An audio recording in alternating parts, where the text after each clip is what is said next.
it's one of those very simple ideas that's rather hard to explain.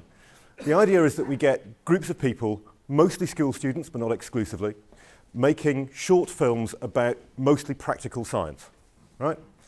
So an awful lot of this sort of stuff happens, of people sitting around in school labs making films of bits and pieces. That, by the way, is a wave machine made out of gaffer tape stretched between two lab stools and kebab sticks spaced about a ruler width apart and jelly babies as masses on the ends of the kebab sticks, right?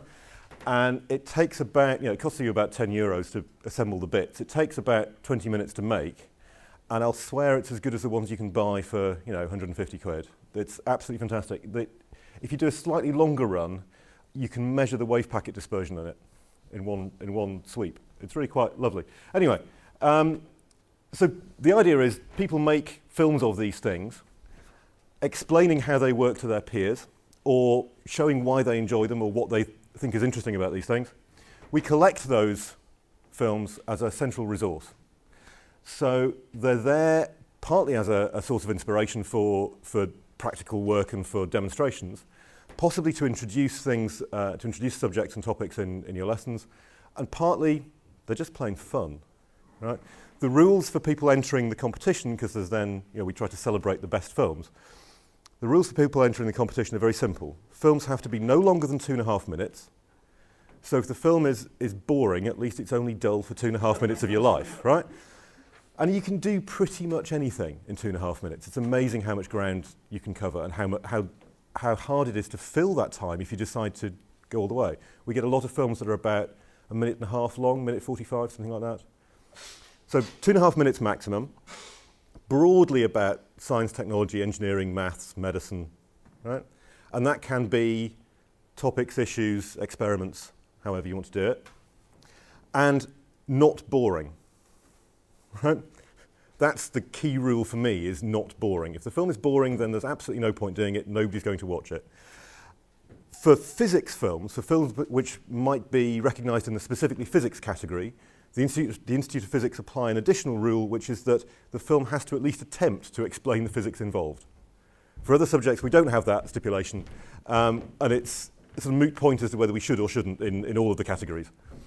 So the films vary tremendously, but I'll sort of finish off by showing you some of the films.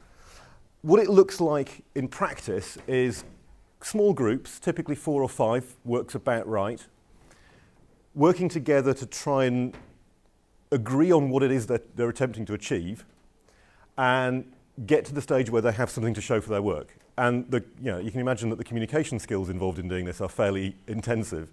And it's not unusual to have a slightly fractious time with it, I think it's fair to say. But there are times when I think that's a very valuable experience. I mean, for me, I got that experience in doing the school play. It was always the big play in the school magazine to some extent. Bringing that sort of experience into the science lab is something that strikes me as being quite a big win. It's very hard to show that science and physics particularly, I think, is a creative endeavour. And it clearly is, but that's something that's rather difficult to reflect when you're hitting curriculum targets every week or whatever. So this is a massive cheat. By bringing in something that people already understand as being a creative process, filmmaking, at least we're letting that word be used and let those concepts out within the context of a school physics lab. So, having filmed something, there's then the sort of agonising over what you've got and what you haven't got. These two are smirking because the other half of the team has gone off to film the shot that they forgot to take. And, lots of discussion huddled around laptops, trying to work out how things go. Quite a lot of giggling over seeing yourself on camera. It's one of those things that it's hard to do, but children seem to relish the challenge. It's an odd one, but trying to get them to the stage where, offering them the opportunity to do this, they recognise that it's going to be hard, but they want to achieve the end result. So the satisfaction when they get there is quite strong. So over the 2 years we've been running, we've had about 300 films made, I think, in total now, all of which are on the website. And we try to recognise the best of those films every year at an annual award ceremony, which is it's more like a film award ceremony than a strict competition. So we allocate films into specific categories rather than people entering too carefully. This year, the awards were held at the Royal Institution in London, which is a fantastic venue. It's the home of experimental science in this sense. It's where I cut my teeth 20 years ago. The very first thing they asked me to do was rub mercury into foot-square zinc plates to make a model of a Grove cell by hand with a sort of Brillo pad thing. The fume cupboard hadn't worked since 1938. 5 years later, they wanted to change that lab, which had been in constant use since 1804, into a cafe. Now, I know how much mercury I spilt down the floorboards. The cafe isn't there. The new cafe is downstairs, so that's either better or worse, depending on where you think the mercury's gone. But we had a fantastic time at the Royal Institution. It looks half empty, but that's because we'd crowded everybody into the bottom right-hand corner, which feels better when you're in the auditorium, looks rubbish on pictures, we later discovered, which is a bit of a mistake. We'll learn from that one. And it was... Did you have a good time, Declan? You came over? Really good. Was it all right? Yeah, girls loved it. Yeah, it was great. It was... Because you've been finalists twice and not actually quite won it, and it's all a bit. But the standard of entries is dramatically better than I'd ever hoped, actually. They range from being very studious, very informative, very carefully prepared, to being completely insane. And judging one against the other is kind of impossible. But the overall picture that you get from the films is that 14, 15, 16-year-olds are incredibly bright and creative and inventive, and as I'm sure you're aware. So, you know, shiny trophies, which look a bit shinier than that if the screen shows it. Happy winners. I should point out, it's Kate Humble who was hosting this year, who's done a lot of presenting for the BBC. Jem Stansfield, second left. This is kind of funny. At the time, nobody knew who Jem Stansfield was. He's one of our judges. I worked with him about 10 years ago. He's now presenting BBC One's new flagship science series, which was being filmed at the time, but none of us could say that he was involved in it. So we just had to say, a guy you will recognise come the end of the year. And Louisa Bolch next to him is used to commission science programmes for Channel 4. So we were very lucky to get these judges the first year round, and it was all a bit fraught the first year. We rang them up afterwards and said, really sorry, that was a mess. Would you mind, could we possibly ask you to do it next year? And every single one of them said, try and stop me, which is rather nice. And of course, it's all about happy winners. And indeed, happy winners' colleagues who've just discovered the concept of smoked salmon and aren't quite convinced. What sort of catering company served smoked salmon to primary school kids? I love that picture. To be fair, there were also sort of mini hot dogs and popcorn and all, and you know. But the smoked salmon went down better than you'd expect. Maybe that says something about the catchment of schools we've attracted so far. But okay, so that's the kind of basic idea, that it's a film competition, but it's actually a little bit about trying to work out how to bring video into the science classroom. That this is something that children are doing anyway. That we started this 3 years ago, and at that point it was kind of unusual for children to film bits and pieces of their lives, but it's now absolutely routine for them to pick up their mobile phone and stick something on YouTube 20 minutes later. So they're doing this. The question is there any value to us in using those skills that they already have? There's something about the basic kind of theatrical demonstration, the kind of thing that you see in the Christmas lectures every year from the Royal Institution, that I think lends itself particularly well to video, particularly if it's the first tour of film you've made. Come and join us. So 2 drinking straws of the bendy variety. And you've probably seen this one before, but if you just pinch the end of one of the straws and push the 2 ends together, right? And then what you do is bend one, you try not to pull them apart again because that doesn't work then. You pull the straw out and bend one end up. You then take the other end, and I'll do this to the camera.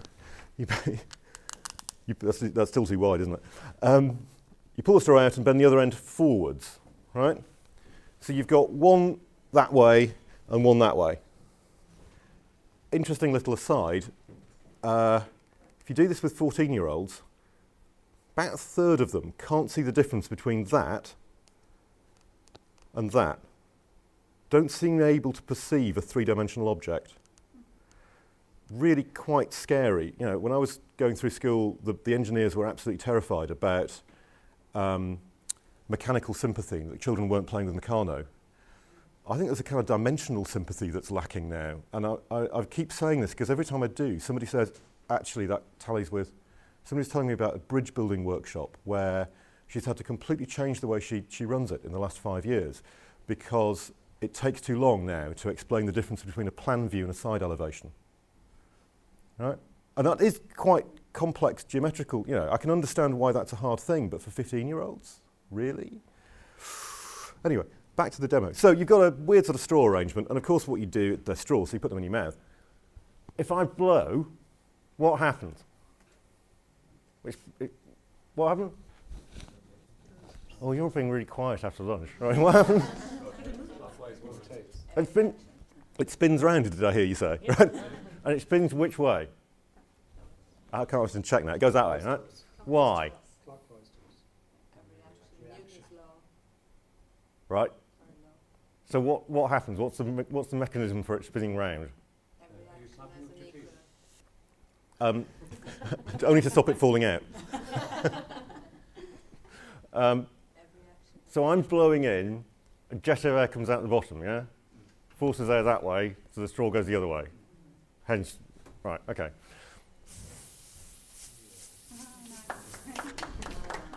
Okay, it's not that good. So, what happens if I suck?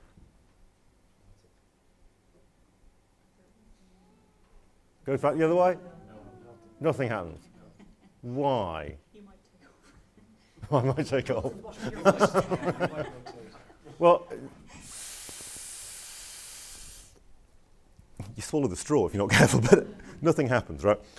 Why nothing happens is one of those things that, well, you can go back to some of Feynman's books and see his sort of arguments about garden sprinklers and what happens if you put a garden sprinkler underwater and suck. I love that partly because if you've got, 2 or 3-year-olds around, 3-year-olds really, they think it's the most hilarious thing. If you've got school students, you can carry on going through Newton's laws. If you've got undergrad students and postgrads and in some cases professors, you can have 3-hour conversations about the cutter condition and where the asymmetry comes in and fluid dynamic stuff.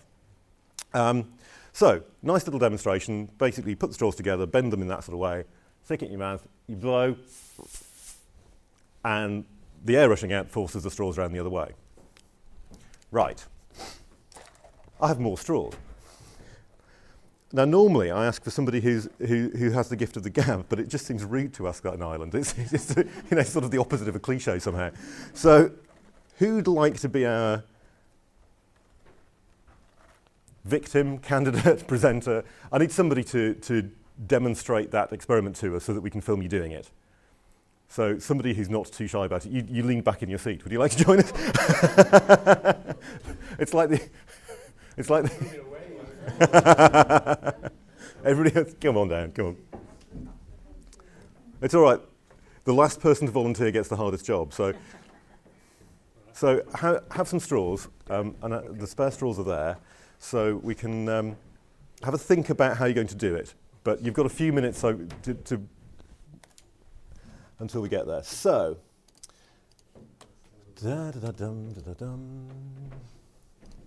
actually, would you stand over the other side for me, please? Because we're going to go that way. No, you do, but that's okay. So I've just got a very old and beaten up camera here. That quite how this has survived going around racing circuits, and it's been strapped to a biplane wing twice. This thing, but somehow they're built like tanks. Can you get? Oh, this is where I need a pair of scissors. Okay. Okay, so we've got a picture on screen that the rest of you can see, which means I now need somebody to hold the camera for me. Who wants to be the camera operator? Anybody? Anybody? Come on. Whose side are you on at the Thank you. Okay, so there's a zoomy thing on the side. And in principle, you're sort of supposed to put your hand through that, but to be honest, it's all much of muchness. Okay, and you might be better off with a little screen than the big one, because there's a... It's that lever there. This one, all right. Yeah, okay. And then, since I've got the bits here, we may as well use them. Now, the only trouble is, of course, that if you try and get a microphone boom pole through security at the airport, they don't like you very much because they're this long and a bit kind of. So we're going to have to do this the cheapskate way of holding it. But I need somebody to be a sound recordist for us. Do you want to have one of those? And that's going to go in there. And you'll probably need to be a fair bit closer, but we'll see how long the cable is. We might need to extend the cable, actually. Can I give you those? And that goes in where your thumb is, I'm afraid to say, which is kind of awkward. OK, do I need to extend that cable? Can you? OK, can you hear all right? OK, so one of the things about these microphones that's slightly strange, if you ever get the chance to play with one of these, is that they are, can I just hang on to it? These things are extremely directional. So if I'm talking like that, even if I'm talking quite quietly, it works very well. But if however loudly I talk, as I turn the microphone off axis, it starts to the sound drops off very dramatically. So it's not that they have a particularly long pickup range, it's that they're very directional. They reject noise from all around. So you have to be very careful with them also because every time you move your hands on the thing, you can hear every detail. Okay, so it's a case of picking your moment and then doing it. Let me turn the lights down a little bit. It'll get a bit grainy, but at least we can see what's on the screen. No, I'm going to record on the laptop, actually, so you don't need to do... the flashing thing is saying there's no tape in it, which is what that's for. OK, so the rest of you then have the hard job. The rest of you are the director. Now, the rule in television is that you only ever have one director, because more than one is a nightmare. There are, about 20 of you? So actually, when we can't quite see. So what do we think? Do you want to change anything about this? What do you think? Does that look more or less how you think things should look? Or do you want to...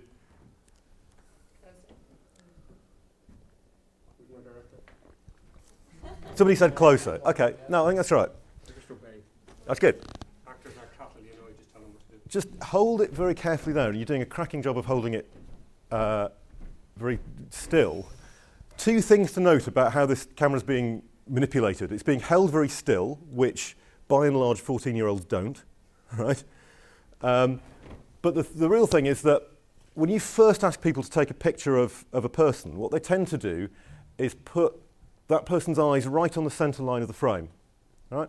Which means that the top of the frame does nothing at all. Much better is to do exactly what, I'm sorry, you're Mary? Much better is to do what Mary's done and put the eyes about a third of the way down. It looks better, and if you watch any bit of television or film, you'll see that kind of framing, though I'm standing in the back, which doesn't usually happen too much. So it's obviously rather dark in here, and the camera's not picking up too much, but we're kind of getting there. Do you know more or less what you're going to say, ish? Say?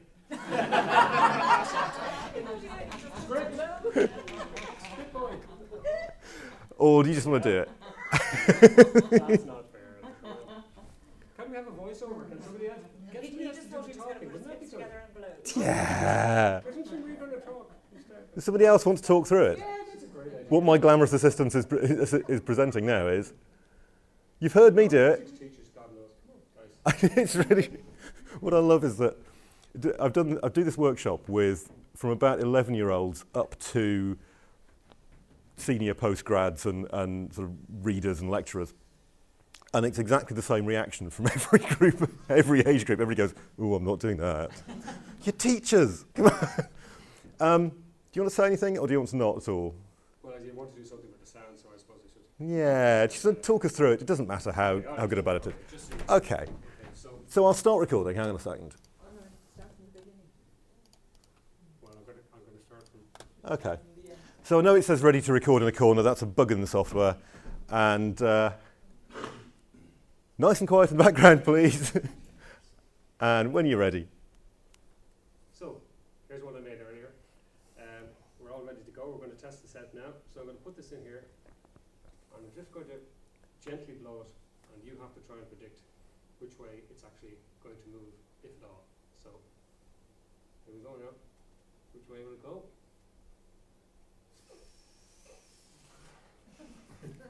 as you can see, it spun furiously around in this direction. And why did that happen?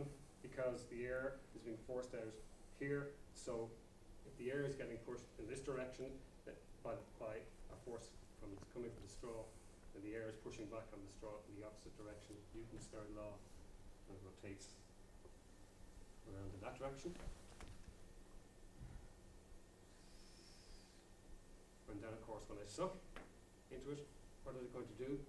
Is it going to move the other way?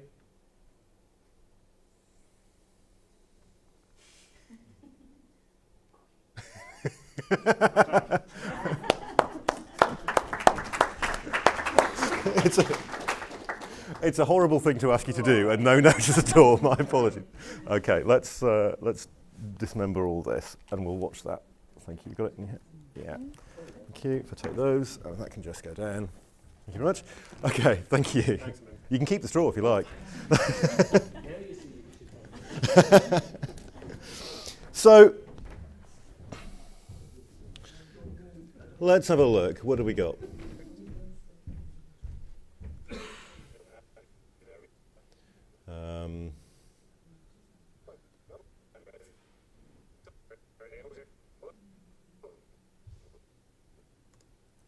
Okay, so let's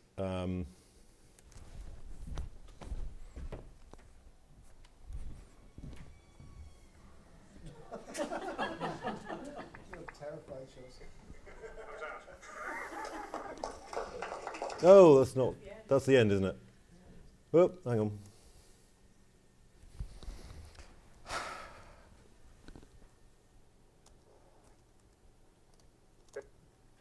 Thank you. Here's one I made earlier. Here's one I made earlier. We're all ready to go. We're going to test. I've not plugged the speakers in, have I? That'll be that cable. Ah, that sounds more like it. There we go. Set now. So I'm going to put this in here, and I'm just going to gently blow it, and you have to try and predict which way it's actually going to move, if at all. So here we go now. Which way will it go? As you can see, it spun furiously around in this direction. And why did that happen? Because the air is being forced out here. So if the air is getting pushed in this direction by a force coming from the straw, and the air is pushing back on the straw in the opposite direction, Newton's third law, and it rotates around in that direction.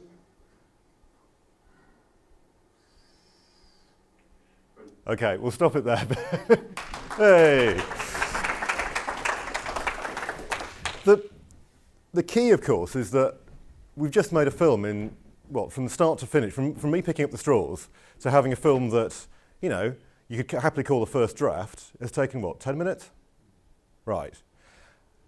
Now, things to note about why that takes 10 minutes rather than 3 hours. Firstly, the camera's already set up and ready to go, and I've got the bits in hand, and I've worked out how to plug it into the laptop, and just the boring technical stuff is out of the way, and I've not mentioned it. Right? Secondly, I've lost it there. I've got a demo in mind. I've got something very simple that I can give to a group of victims. And because that's actually quite a prescriptive thing to do, it limits the scope of imagination, right? I've given you a kind of, I've put you in a position where you've just got to do it. So then you haven't got time to run away and think of 500 different ways of, you know, we want to dress up as vampires and then have a castle on a hillside. And, you know. So I've forced you into the position of doing something very straightforward. And I've even kind of forced it slightly more because I started off by performing the demonstration to you. And yes, it was quite kind of talked through, it was chatted through, but then again, that just primes you a little bit.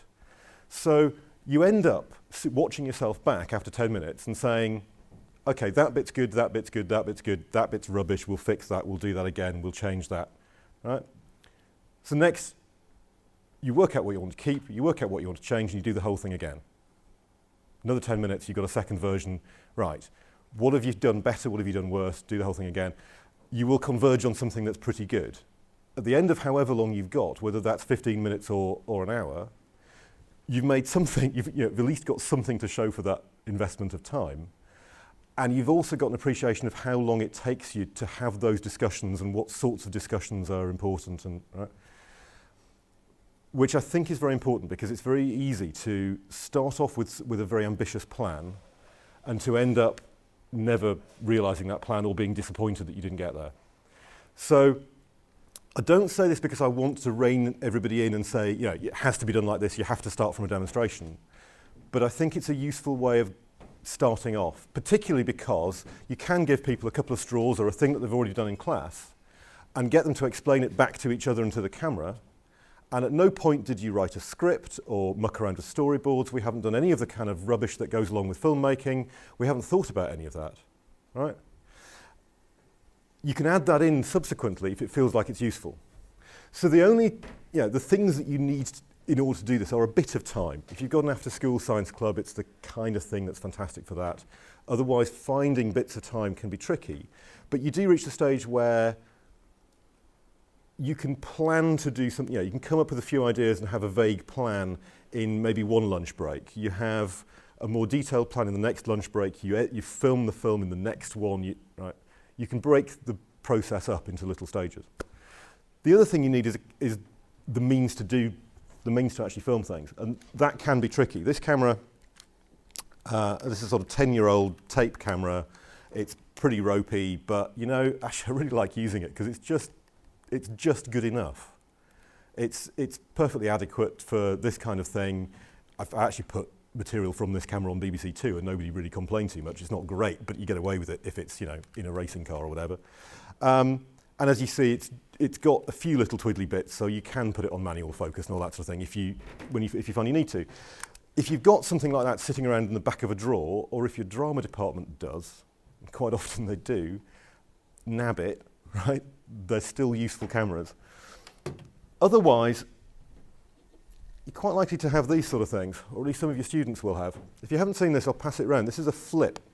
It's a very grubby flip, actually. The white ones get grubby. They come in different colours. I'd recommend anything other than white. These things came out about a year or so ago, and they're quite remarkable. They're designed to go from somebody talking, so from, you know, that sort of thing, somebody just talking to the camera, to YouTube as quickly as possible. So there are basically no controls. There's start and stop. They don't zoom in and out. You zoom by walking in and out, right? You zoom with your feet is the phrase. You can record, you can delete clips, you can play them back, that's it. I like them for a whole host of reasons. Partly, they run off AA batteries, right? Which is a joy. It means that if the battery's flat, you don't have to find the charger and wait 3 hours, you just find some more batteries. But the real joy of them is that. If you haven't seen these cameras, that's their little trick. That's a USB plug. You plug it straight into your laptop. The editing software is on the camera. Right? So you launch the editing software, you do what you do, and you hit upload to YouTube or whatever. Chances are you can't get to YouTube, so you export it, and away you go. They have their faults, right? Their faults are largely that the sound can be very ropey. They're designed for filming somebody, as I say, at that sort of distance. And they kind of work okay in that circumstance. If you're trying to film some props on the table that they're interacting with, I can no longer see the screen from here, right? Just the angles don't work. And then you find that the minimum focus for these things is about that. Anything less than that is blurry, but you can't see because the screen's so small, right? If you've got two people performing, and maybe they're standing behind a bench and you want to see what's on the bench, you're standing back over here, and the microphone is now way out of range, right? It gets worse if you buy the supposedly better ones. This is the Flip Ultra. There's a Mino, which is dinkier and prettier, and you know, forget it. Save your money. Buy the Ultras. They have slightly wider angle lens, and the difference is about a step, right?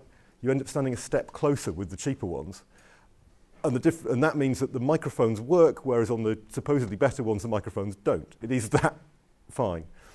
But they're lovely things. They're about €100. The high definition ones are about 150.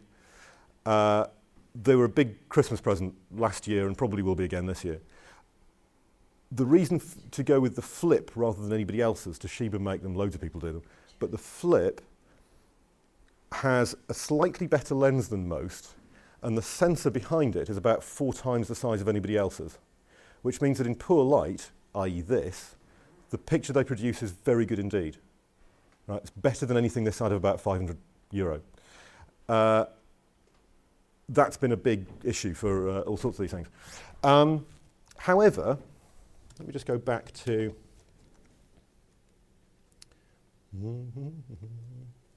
However, there is another thing which you might have kicking around. Oops, sorry, I just touched the mic, that's not good. If you haven't got one of those, and none of your students have some of those, then chances are that some of them will have mobile phones that record video. And we tend to assume that video from mobile phones is pretty rubbish. Well,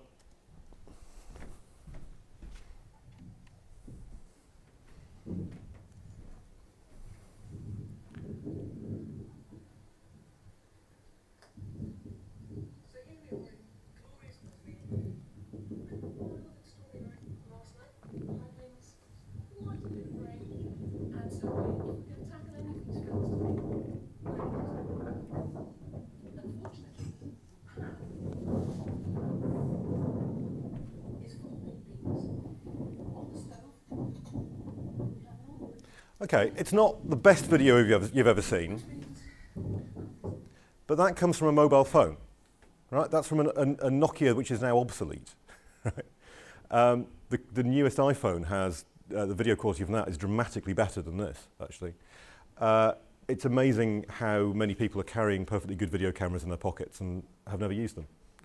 The big problem, as you noticed, is sound. That outdoors, it was a hugely stormy night. We nearly got blown away, and there was water running through the tent. And why we're still together, I have no idea. having had no sleep, I then say, action, which is not what you want. In those circumstances, the microphone is simply not going to work. Right? Outdoors, outdoors, fair distance away. It's ridiculous. So what can you do about that? Well, if you've got lots of money, or somebody else is paying the bills, then these things are fantastic. But by the time you've got all the bits and pieces, you've spent, €300-400. So let's not, eh?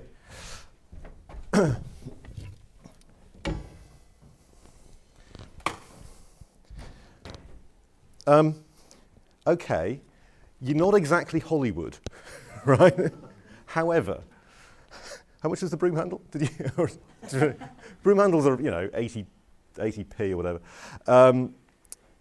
These microphones are kind of ridiculous little lapel microphones that, I'm wearing one here. The joy of these microphones is that newsreaders all over the world wear them. And newsreaders all over the world, every major city has a news studio. They all do the same thing. They all stand up at the end of a bulletin, trip on the cable, ping the microphone off their shirt, slam it on the floor, and then tread on it. To give them a fighting chance, the microphones are therefore potted in aluminium, so they're much more robust than they seem. The other thing is that, because you still get through quite a lot being crushed under the heels or whatever, they're mass-produced. So whereas these things are handmade by insane Australians, these things meet exactly the same specifications and cost €30. Right? So this particular one, at the end of a ridiculously long cable, which is extremely unfortunate because it just gets tangled, has a common or garden jack plug. So all you need is a camera you can plug it into. Right? And then you've got a kind of rubbish boom mic. Right? And it's not as good as a €400 shotgun mic, but it's a darn sight better than anything else you're likely to get your hands on. The problem is, what can you plug it into? And that has been a huge issue,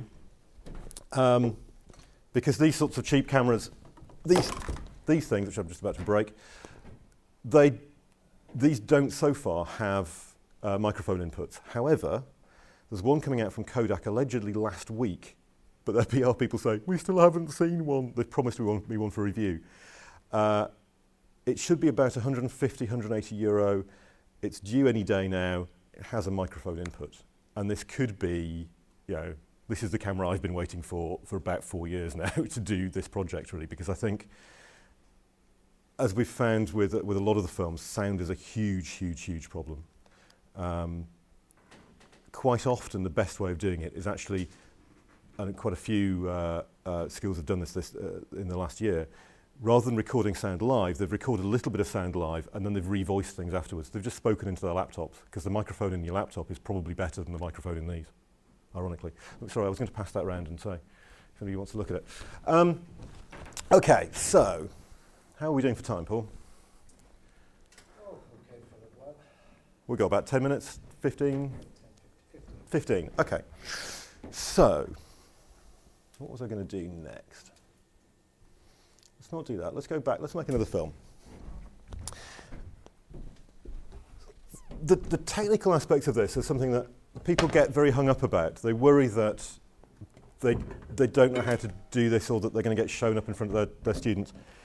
Let your students worry about it. If they're already putting films on YouTube and they're already doing all of that, then those problems have been solved. Let them keep those skills. Give them the opportunity to, and the excuse and the framework within which they're using them. So what I want to do in the last 10 minutes is just give you a little idea of the bit they don't know about making films. So we're going to do a very simple exercise of the most boring science demo I've ever seen, which is called pouring and drinking a glass of water, right? The reason being that the thing that you end up doing when you're filming experiments all the time, day after day, is you've got somebody who is, somehow interacting with props. And they might be, whatever the experiment is, it's usually on a table and they're usually standing behind it. And how do you film that, right? If you imagine, I won't do it just yet. If you imagine trying to take a picture of this, I'm quite tall, the table's quite low, the glass of water and the bottle are tiny. So the first thing you do is you get the person who's presenting to sit down. And that compresses everything vertically, which means you can take a big step in, right? However, there's usually something that you want to see in more detail still. You want to get the camera in closer. And what I want to get to is to the point where you've seen the trick about when to do that, right? So I need somebody to stand in who doesn't mind drinking fizzy water, please. All you can do is pour and drink fizzy water. You don't have to say anything. Come on. Because I'm not going to get you to do that twice. It's never going to work. And again, I need somebody who's going to... oh,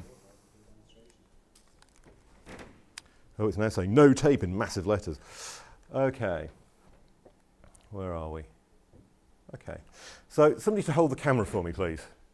Anybody wants to be the camera operator? Come on in. Okay. Thank you very much. And I'm not quite convinced that might... Actually, no, let's use this microphone. I think it does work. So somebody to be a sound recordist, please. First person to grab the stick. Thank you very much. And one of the things you'll find with the stick is that you run out of hands because you need 2 hands on the stick and another hand to put the headphones on. So and that needs to go in there. We use plastic tubing, it's cheaper and lighter. It's less brutal. Yeah, it's probably right, actually. It's much more... Isn't plastic tubing more expensive than a wooden stick? I don't know. No, not? Okay. So I think you can probably take a big step in there. I'm just going to sort of zip through this. The camera is as well. And if we can just try and see the whole thing. Oh, yeah, thereabouts. Okay. So there are all kinds of things that you can notice about that. Anything that you want to point out that you think we could improve sort of immediately? Remove the bin. Worry about your backgrounds, right? It's a very easy thing to fix. It's a very easy thing to find a more interesting corner of your lab and just, make things look a little bit prettier. How does that look? We've got paper on the right side. The chairs, we could spend forever faffing around trying to find the nice thing. One of the things you then discover is that it all looks very flat. It's very formal. It's kind of newsreader because you're standing behind a desk. So let's just break things up a little bit. If I turn that way, and can I turn the chair so that you sort of, so you're kind of facing it there. Are you right-handed? Yeah. Okay. And if the camera stays, no. It's going to go rather. Oh, I see. Okay, that's good. So we'll move that around just a little bit.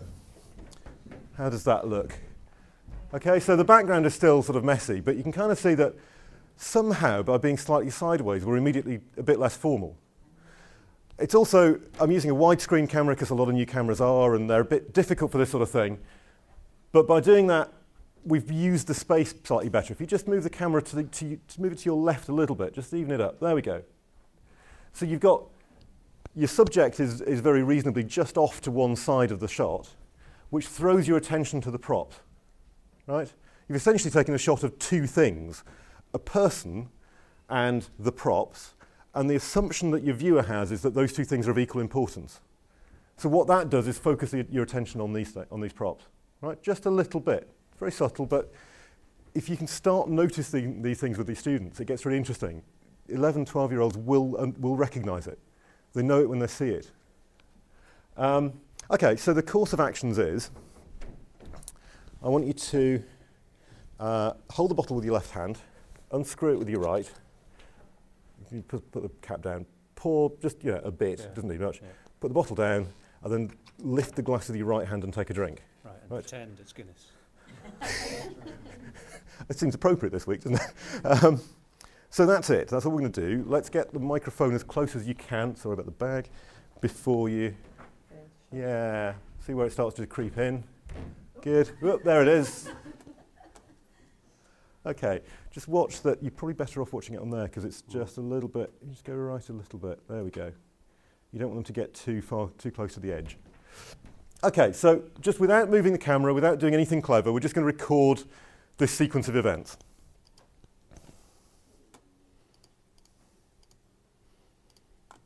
Okay, so I'm recording. If you want to start by looking at the camera, and I'll give you a cue for action. Or should we let's do it as a countdown? 3, 2, 1, action is what you say. 3, 2, 1.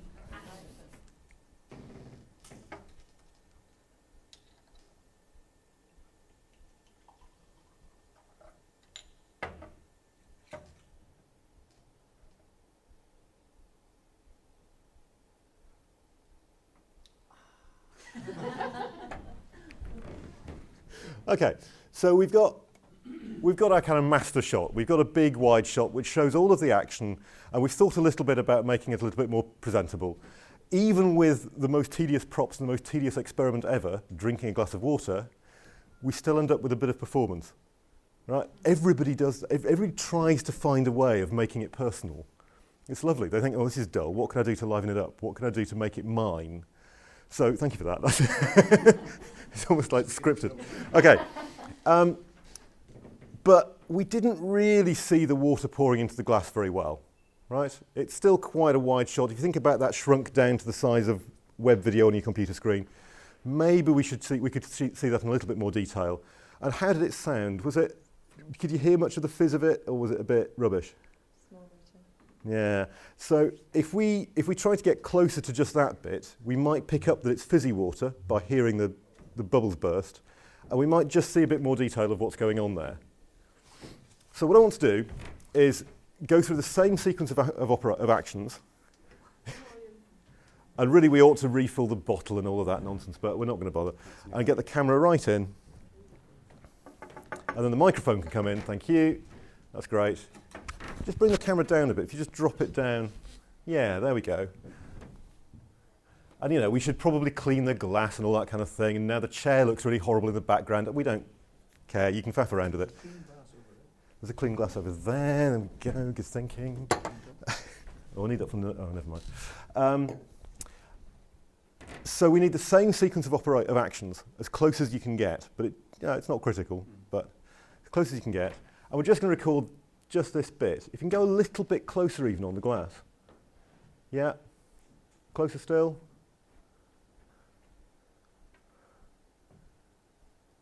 No, you're not going to hold. You need to hover it off the table. Sorry, but also because you'll hear the bottle going down quite badly. Okay, and just level it up. It's just tilted a little bit. If you over there, and just turn your right hand down a little bit. It's just rotate it a bit, and over to your right a little bit. Just centre them up. Over to your right a little bit. Oh, near enough. Right. So same sequence of actions. So here we go. 3, 2.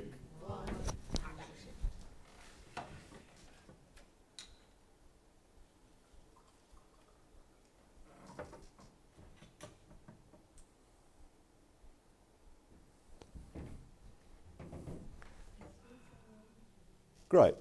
Okay. So we've now got 2 shots, right? We've decided that the first one showed us everything that was going on, but it didn't necessarily show us the bit we were really interested in. The water has more to tell us. So we've taken a shot that shows us more. How do we put the 2 of them together? Well, that's the next bit. Thank you very much. Let's see if we can glue them. Thanks very much indeed. You can keep the water if you like. Cheers. Thank you. I should warn you that, and in fact I should have said this before, tripods and cables and all these things, they have a real tendency of sneaking up behind you and tripping you up. If you've got several groups working at once in a school lab, don't let it get too mad and fractious. Give a decent amount of space around them. It is very easy to go flying with microphone cables. Okay, so we've got 2 minutes? 5 minutes? Great.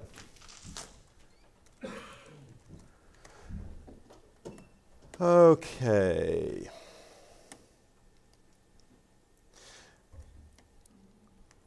So the piece of software I'm using for this comes with Apple Macs. It's called iMovie. It's brilliant, but if you haven't got a Mac, Windows Movie Maker is kind of okay. It's not great, but there is a new version out as of about 3 weeks ago, which I gather is much better. They said they weren't going to do one, and now they just suddenly have. So Windows Live Movie Maker is new. It's a lot better than the old version was. Otherwise, sorry? Windows Live Movie Maker. It is free. Otherwise, Windows software is sort of £30, £40. But do check that if your camera has software on it. Some of them do, oddly, or the camera comes with editing software or whatever. So what I'm going to do is just find where this starts. Where do we say action? Oh, there's no sound. Was there any sound coming through? Ah, okay. Oh, never mind. Drat. Oh, you know why? I didn't turn it on. Whoops. Sorry about that. I should have checked more closely. Never mind. Okay, so you have to imagine the sound of the water going fizz. But it starts about there, and we pour through. Right. So that's the main thing we've got. Now, somewhere in here is the moment there, which you can't quite see on the screen that you've got, is the moment that the water hits the bottom of the glass, right? When you're trying to put 2 bits of film together, the thing you're looking for is some action, right? Something changing that makes you think, what's that? And if your viewer thinks, what's that, and you show them what that is at that moment, they will absolutely buy the change of shot size. Right? We're all absolutely used to it. We've grown up seeing things like that. It's an interesting question of if somebody who's never seen a film or a TV show is shown something that works like that, does it make sense? I don't know. But that's not the culture we live in. The culture we live in is that people are absolutely used to that grammar. Children will do it instinctively, but you kind of need to have it pointed out to you that it's when things change. So it might be the hand going to the bottle top and unscrewing the bottle top. In this case, I think it's the water hitting the bottom of the glass that does it. All right? So there, I think, is where I want to split it. So I'm just going to split the clip there, so I know that that's the water going in. And where's my second shot? So I want to go from there, the water just going into the glass, until the glass leaves there. Right? Oops. Hey, that's not what I want to do. Too many features going on. Let's try that again, shall we? Without grabbing the side of the mouse quite so much.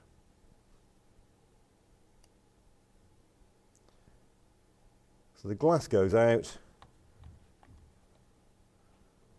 That goes in there. I'm going to need to trim. Well, all of this comes out because we've got this till about there.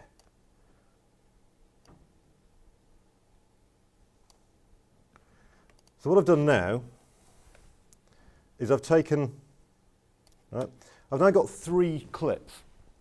You can sort of faff around and work out how that works. I've now got 3 clips. I've got the wide shot to start with of the whole sequence of actions up to the moment that the water starts pouring.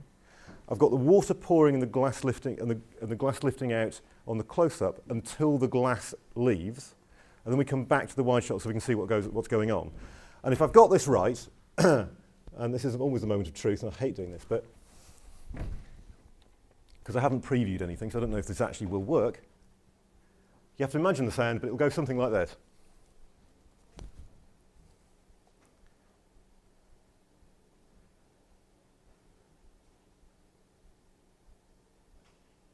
Kind of works, right? You know, you can fiddle around with it a bit, but kind of works.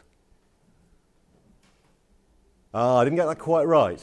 See, it's just a little bit long, wasn't it? It feels like the glass moves twice as far as it should have done. So I just need to take a bit of one of those clips off, which is easy enough to do. Yeah, you end up doing things like, where is it? Let's take that, and I'm just going to slide that along a bit to about there. And now if we play it through again, see if I got it about right this time. That's not quite right, but it's close.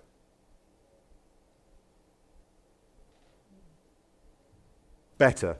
Yeah? Okay. Okay, so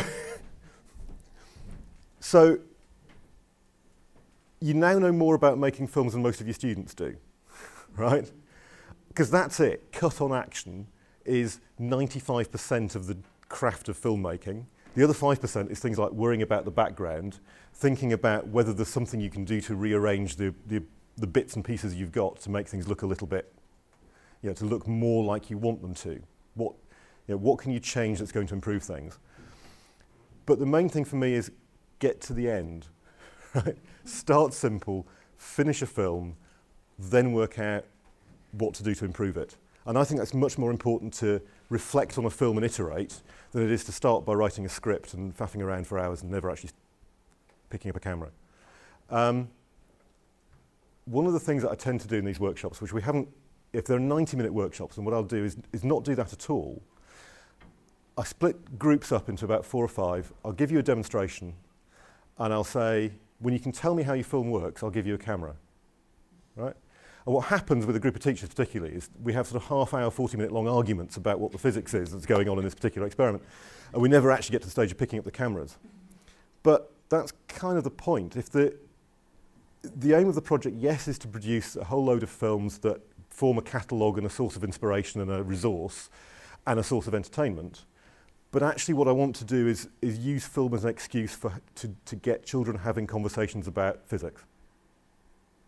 And I think it works. I think the idea of them explaining to each other and to their peers and to a wider audience is quite exciting. It's quite nerve-wracking. They tend to be quite shy about how much they know, and they tend to leave bits out that they're not completely confident about. So again, that's the time that you can step in and just give them that extra little bit and that extra little bit of confidence that they will go that, you know, put that extra sentence in. And how have you found it? Because your films have been quite, they've been quite. There are lots of different styles of films that we've had in the project, and quite a lot of them are descended from sort of paperclip physics types approaches. If you remember that project, so they tend to be sort of essays on film, which is great, but I think it's a harder way of starting if this is your first film, which is why I'm sort of pushing this. But the essay type films are equally valid. You've obviously done it for a couple of years now. Have you found it useful? Did it twice, yeah. No, yeah. They loved it, yeah. The students loved it. The film when we put it together was always twice as long as it was supposed to be. We ended up putting loads out of it, you know. But actually putting it together on the computer is nearly as much fun as. I think it is. I think that. I mean, in the workshops that we started off doing a lot of workshops in schools just to get a feel for how it works. And one of the things I found very gratifying is that I would force people to film before lunch. If it was a day workshop, we'd film before lunchtime. I'd pull the video into the laptops over lunch. So we'd sit down in the afternoon with just putting the films together. And typically what would happen is that a group, you know, if I had 4 groups, 2 would, after about half an hour, 40 minutes, throw away everything they'd done in the morning and start from scratch, right? Brilliant. If they've made that decision to do that and to, yeah, no, actually we can do this better if we just start again, fab. The other two groups would be agonizing about, we filmed it like this, that, then that, then that, then that, but actually it makes more sense if we take that bit and put it there and remove that bit completely. And then have huge arguments about whether that made it quicker and smoother and more interesting, or whether it was somehow doing things wrong because they weren't representing what they'd filmed. And those were fantastic discussions to provoke, trying to get them to think about clarity and narrative and all of those things was quite lovely. I mean, I guess, the 2.5 minute rule is pretty tight, isn't it? Yeah, it's good. Is it? Do you think that's about? I mean, it's worth asking me. It's worth me asking. Do you think it's about right? The 2.5 minutes. Yeah. Well, they're forced to basically cut out loads of the little bits that aren't necessary. They always manage to squeeze it into the 2.5 minutes, but it's short and if it was any longer, maybe we'd get the. I think. Yeah, I mean, my reckoning is that 3 minutes would just mean we got loads of films with outtakes on at the end, and the outtakes can be very funny, but usually aren't if you don't know those individuals. And I was trying to keep it quite tight. And if a gag earns its place and you can't bear to cut it out, fine, leave it in. And I love that people do manage to personalise things. Have we got time to show a couple of films, or is that us? One. They're done. One. Oh. Pick your best. Pick your best. Well, I don't know I don't think I've got your film on here, I'm afraid. But let's have. You see, I like this one. I mean, again, you'll recognise from this all the things that we've just been doing. Do that. It ends a bit abruptly, but I do think it's quite funny. Oops. Oh, no, they've changed the thing, haven't they? It's now. No, it is that. Crude oil is our most important natural resource. It's our main source of energy, and we also use it for making plastics, as well as roads. But now, we're running out. So why can't we just make more of it? For that, you need to know how it's made.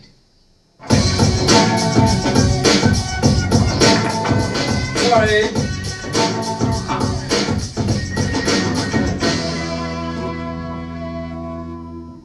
Crude oil is one of the most important resources in this century. It starts with one base component: microscopic marine life. First, and most importantly, it needs to be dead.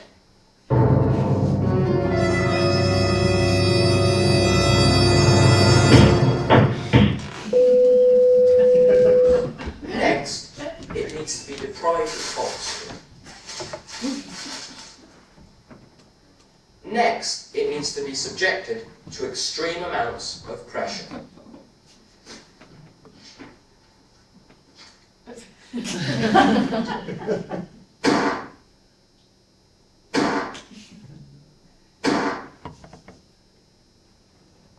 Next, it needs to be heated strongly.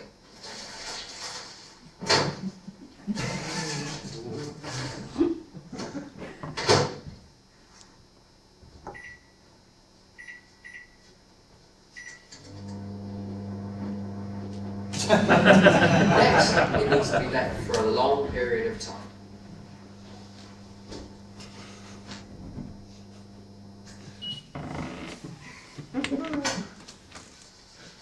And finally, we end up with crude oil.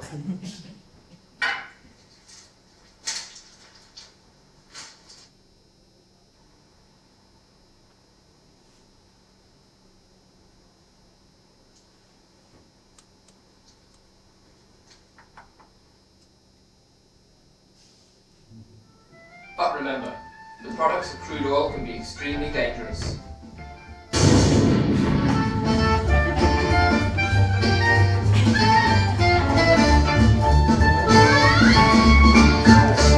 I mean, that was the first film they'd made. Right?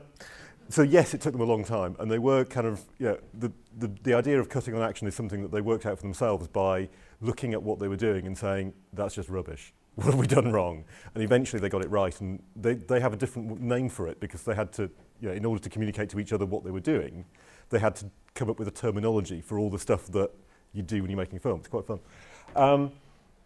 it ends a bit abruptly, they're all, but that's just lovely. It's a glorious little film. And there are, I won't say they're all that good, but there are about 300 of these things. And they range in all sorts of ways.